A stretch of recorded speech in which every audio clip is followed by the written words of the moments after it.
Tapi kenapa orang-orang macam ni kata aku ni merendah-rendahkan JDT? Aku pun tak faham. Okey, jadi tamat sudah perlawanan pusingan pertama group stage untuk JDT, group stage I SEL 2020. Nampaknya JDT berjaya mengikat kekuatan dan juga kelebihan yang sepatutnya ada pada pasukan Kawasaki Frontale ni sehingga habis 90 minit perlawanan dengan seri 0-0.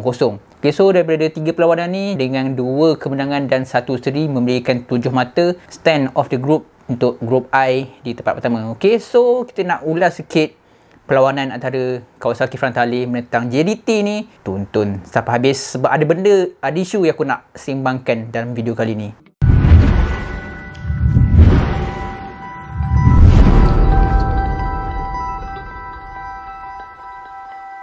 Assalamualaikum and welcome back to Faiz Kamal Studio. Thank you so much kepada korang yang menonton. Sebelum kita ulas berkenaan dengan perlawanan antara Kawasaki menentang JDT ni, aku nak komen sikit. Aku nak react sikit lah tentang beberapa komen yang aku baca, yang aku dapat selepas JDT seri dengan Kawasaki Frontale ni kan, tentang video ni. Okay, kalau korang tengok video ni, video yang aku keluarkan pada tarikh 21 Februari 2022. Okey, dia punya tajuk dia aku tulis geng Kawasaki ni boleh bantai, boleh tibai JDT habis-habisan. Okey, dan bila aku tengok pagi tadi, aku bangun sahur, aku tengok komen, berlambak gila orang komen mengatakan macam aku ni overestimate, macam aku ni pandai-pandai buat ulasan tentang JDT, pandai-pandai macam nak merendah-rendahkan JDT.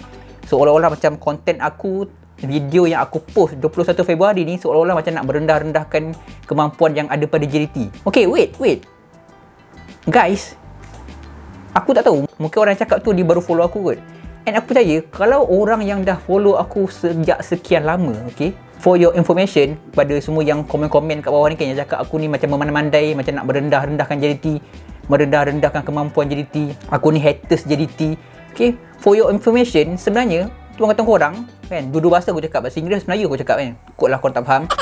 Aku ni setiap kali sebelum JDT melangkah masuk untuk game SEL, sebulan ataupun 2 bulan sebelum JDT masuk game SEL, aku akan review, aku akan ulas setiap pasukan-pasukan yang JDT ni akan lawan. Aku akan review, aku akan korek apa kekuatan, apa kelebihan, apa pencapaian-pencapaian pasukan-pasukan yang JDT ni akan lawan. Contohnya macam video ni, Kawasaki Frontale, pasukan daripada Jepun. Aku review video, aku buat ulasan, aku korek dia punya kelebihan, dia punya pencapaian. Okay, aku korek segala pencapaian dia dalam Liga J-League tu. Dalam video ni, apa pencapaian dia dekat SEL untuk musim lepas, semua aku bagi tahu dalam video ni. So, dengan data yang aku ada tu, aku simplifykan yang aku kata, pasukan ni berbahaya. Okay, pasukan ni memang berbahaya, boleh kenakan JDT, boleh bantai JDT. Tapi video tu masa bila? 21 Februari. Okay, video tu masa 21 Februari. Sebab apa aku cakap macam tu? Ketika aku update, ketika aku upload video ni 21 Februari, aku cakap pasukan ni boleh bantai JDT. Sebab apa? Sebab dalam Liga dia perform. Sebab apa? Sebab SEL musim lepas dia perform. Okay, 6 perlawanan SEL musim lepas group stage, dia tibai pasukan lain kau-kau. Dia menang 6 perlawanan Kawasaki Frontale. Sebab tu aku tulis tajuk dia, geng Kawasaki ni boleh tibai JDT habis-habisan. So korang yang komen-komen negatif tu tak payah nak cakap lebih-lebih. Okay, korang kalau baru follow aku, mungkin korang tak faham lagi apa aku punya main content yang aku nak buat dalam channel Faiz Kamal Studio ni. Okay, basically kalau korang scroll aku punya channel ni, semua tentang JDT. Okay, semua aku cakap A sampai Z tentang JDT. So kau nak kata aku ni haters JDT? Kau nak kata aku ni haters JDT? Sedangkan dalam video aku ni, dalam channel Faiz Kamal Studio ni, semua tentang JDT kot. Haters ke? Come on lah. Okay, sekurang-kurangnya aku ni bukanlah jadi orang yang bila JDT kalah kecam. Aku bukan jadi macam tu kan. Sebab dulu bila JDT tak perform kat SL, adalah geng-geng ataupun fans-fans JDT, bila JDT kalah kecam JDT kan. Bila JDT kalah #Mora out. Sekurang-kurangnya aku tak tergolong dengan orang-orang macam tu. Sekurang-kurangnya bila JDT menang ke JDT kalah ke dekat SL, aku still buat review, aku ulas, aku bedah kenapa, apa punca kekalahan, apa performa JDT, apa kelebihan-kelebihan yang JDT guna dalam padang. Benda-benda tu yang aku review tentang konten yang ada dalam Faiz Kamal Studio ni. Okay, so aku tak nak ulas banyak tentang komen-komen orang dekat video tu kan. So aku harap korang faham lah kenapa aku tulis tajuk macam tu. Bukanlah semata-mata aku nak macam merendah-rendahkan JDT kan. Kenapa aku nak merendah-rendahkan JDT sedangkan aku ni fan JDT? Benda konten tu bertujuan untuk aku mengatakan pasukan ni kuat. Itu aku punya main tujuan aku. Pasukan ni kuat, itu aku punya tujuan. Okay, pasukan ni kuat. Okay, tetapi benda tu tak menjadi pada perlawanan group stage ACL 2022 ni yang kita akan bincangkan sekarang. Okey, jom. Okey, kali ni Kawasaki Frontale turun dengan keselasan yang agak berbeza ketika dia menentang pasukan Guangzhou FC dan juga Yusen Hyundai kan. Kalau tengok channel tip pun tak ada. Yang pasukan JDT nampak gaya mengekalkan kesebelasan utama dan cuma ada perubahan sikit. Afiq Fazal dimasukkan semula. And dari segi formation sama 3-5-2 meletakkan Bersen dan juga Forestieri di bahagian depan. Persoalannya sekarang ni, macam mana JDT bukan pilihan boleh maintain, boleh cengkam, boleh control the game apabila berlawan dengan pasukan pilihan Kawasaki Frontale ni. First kali benda yang aku nampak ketika dalam perlawanan ni, JDT mengekalkan high pressing yang sangat-sangat baik. Antaranya Leandro Velasquez, Natsuo Insa. Okay, Natsuo Insa dia berperanan sebagai defensive midfield dan kalang-kala juga dia bermain sebagai center midfield. Sometimes juga dia akan naik sebagai attacking sedikit, okay? Tapi dia lebih kepada defensif. Okay, boleh katakan defensive midfield untuk Natsuo Insa malam tu memang baik sangat ketika dia berlawan dengan Kawasaki Frontale ni. Setiap kali bola yang ada pada kaki player Kawasaki Frontale ni, Natsuo Insa akan cepat-cepat kejar, dia akan membuat tackle. Okay? Cuma bila sebut tentang tackle ni kan, okay? Yes, JDT dia bermain dengan corak pressing. Okay? Bermain dengan corak pressing, high pressing kan. Apabila bermain dengan corak high pressing ni, perlu berhati-hati. Okay? Takut ada satu late tackle yang dilakukan oleh player JDT ni yang boleh memberi kesan kad kuning ataupun fall pada JDT. Itu benda yang sangat-sangat takutlah. Contohnya ada beberapa late tackle yang dilakukan oleh player-player JDT kan, dan akhirnya kad kuning, late tackle kena kaki. So benda tu perlu berhati-hati. Okay?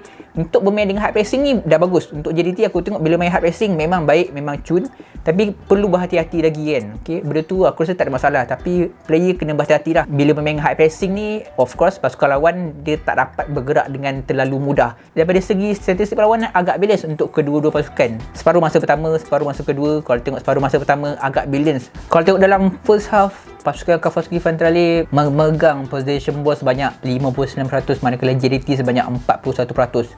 Walaupun nampak macam 5-4, okay, tapi still balance kat situ. Kalau kita tengok dari segi first half tu, nampak dari segi serangan dan juga pertahanan untuk kedua-dua pasukan balance. Okay, ada kedua-dua serangan. Sebab apa? Sebab untuk first half JDT berjaya buat 5 shoot, 1 on target.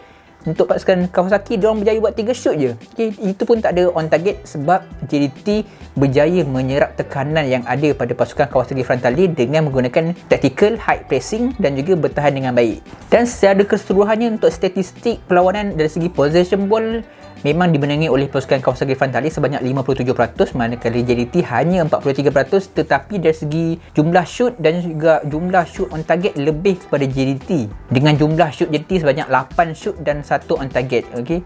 And kalau tengok dari segi jumlah passes pun tak banyak jauh beza. Okay? Lebih kurang sama je jumlah passes antara pasukan Kawasaki dengan pasukan JDT ni. Kawasaki Frontale jumlah passes lebih kurang 480, JDT lebih kurang 358 passes.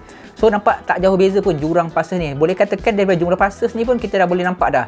Kalau kita combinekan jumlah passes ni dengan possession ball tadi, kita boleh nampak okay, perlawanan ni agak balance. Memang balance walaupun nampak kurang ada pada JDT, tetapi JDT lebih banyak mendapat peluang ataupun shoot ke kawasan Kawasaki Frontale.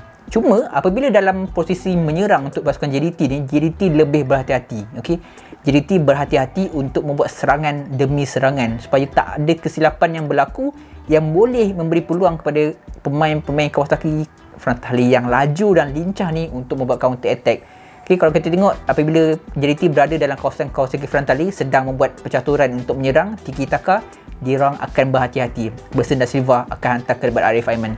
Arif Aiman akan cari Leandro akan cari Natsuo Insa akan lari untuk membuka ruang dan beri ruang pada Leandro. Forestieri datang masuk. So benda tu memberi ruang dan berhati-hati apabila dalam proses menyerang tu untuk mengelakkan kesilapan berlaku. Boleh katakan dalam 20 minit pertama separuh masa pertama tu Kawasaki Frontale memang diorang menekan, tetapi JDT pun menekan dengan high pressing menyebabkan Kawasaki Frontale agak kurang sikit. Okay, ada beberapa percubaan tetapi berjaya diserap oleh pemain JDT. Okay, dengan Farizal Malis kembali dalam kesebelasan utama, memberikan keyakinan sikitlah kepada player-player kan apabila kapten orang kembali beraksi. Boleh katakan control ball, possession ball aku dah sebut tadi. So boleh katakan control ball untuk bola JDT agak baik, memang baik. Bila JDT dapat bola, diorang akan cuba untuk bertahan cuba untuk mencari ruang di bahagian tengah dengan adanya Afiq Fazail, Leandro Velasquez, Naksu Insa.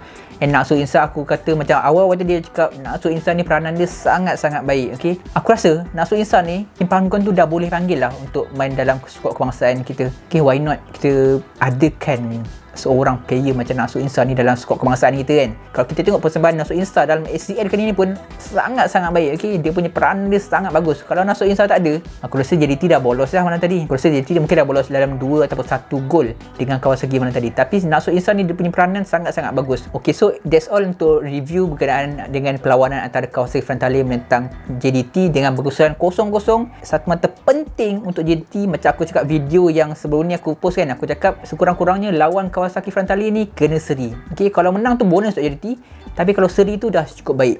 Sebab tu bila Kawasaki seri, diorang dah pening kepala dah, diorang punya coach tu. Okay, sebab diorang perlukan 3 mata. Diorang perlukan 3 mata penting. Tapi JDT bertahan dan cuba membuat counter attack. Okay, tapi satu mata sudah mencukupi untuk JDT berada di persada grup stage I ini dengan baki 3 perlawanan lagi untuk second round. Kita tengok untuk second round nanti. First game akan berlawan dengan Kawasaki Frontale sekali lagi. Untuk sekarang kita tengok, kita harapkan momentum ini dapat bertahan. So itu saja berkenaan dengan perlawanan kali ini. Aku nak recap balik tentang komen aku yang awal-awal tadi tu kan, tentang komen-komen orang-orang yang jenis macam aku tak tahulah kenapa nak cakap macam tu kan. So apa-apa pun aku cuma nak clearkan je kat sini. Okay, setiap konten-konten yang aku buat tentang JDT ni bukan aku nak merendah-rendahkan JDT. Kenapa aku nak merendah-rendahkan JDT sedangkan dalam channel YouTube aku ni ada dalam berapa puluh video JDT menang ke JDT kalah ke aku review. JDT menang aku review, JDT kalah aku review. Sebab apa kalah, performance sebab apa kalah, taktikal dia macam mana, apa yang punca kalah, aku akan review semua tu walaupun menang walaupun kalah. Okay, aku tak maki JDT pun. Tapi kenapa orang-orang macam ni kata aku ni merendah-rendahkan JDT? Aku pun tak faham. So aku harap orang jenis-jenis macam ni tak adalah orang-orang jenis macam toxic ni kan. Aku tak suka sangat orang jenis toxic macam ni. Tapi sebab apa aku tak padam komen diorang? Sebab apa aku tak tukar tajuk video tu? Sebab aku tahu aku tak salah pun. Okay, aku tak salah pun. Bukan aku salah pun. Aku tulis Kawasaki ni geng yang boleh bantai JDT kau-kau. Memang betul. Yes, itu adalah fakta. Memang betul geng Kawasaki ni dia adalah pasukan yang boleh bantai JDT. Tetapi kenapa dalam perlawanan ni JDT tak berjaya dibantai oleh pasukan Kawasaki? Sebab apa? For sure lah, pasukan kejurulatihan JDT, Benjamin Mora dan juga dia punya pegawai-pegawai dia dah kaji dah kemampuan pasukan Kawasaki ni. Diorang dah study juga. Aku pun study. Tapi takkanlah aku nak bagi tahu data ni kat diorang kan. Diorang pun study sendiri. Diorang study dah kemampuan Kawasaki ni. So diorang pun mempersediakan pasukan JDT untuk menentang dengan Kawasaki. Kalau aku boleh kontak Benjamin Mora tu, kalau aku boleh kontak dengan barisan kejurulatihan JDT ni, aku tanya dia, korang ada buat tak study tentang pasukan Kawasaki ni? Mesti diorang ada buat punya. Okay, mesti diorang ada buat punya. Kalau tak ada buat, macam mana diorang nak lawan dengan Kawasaki Frontale? Okay, itu je aku nak cakap. Okay, so aku tak ada nak connect-connect JDT. Aku sendiri fans JDT. Kenapa kau nak chop aku sebagai haters JDT? Sebagai aku ni merendah-rendahkan JDT, aku pun tak faham. Itu saja review berkenaan dengan perlawanan antara JDT, antara Kawasaki Frontale menentang JDT dengan berkesudahan 0-0. Satu perlawanan yang menggegarkan Asia, mengejutkan Asia, and ini adalah salah satu rekod terburuk pencapaian perlawanan Kawasaki Frontale apabila seri dengan salah satu pasukan di Asia Tenggara ni, Johor Darul Ta'zim FC. Thank you. Assalamualaikum.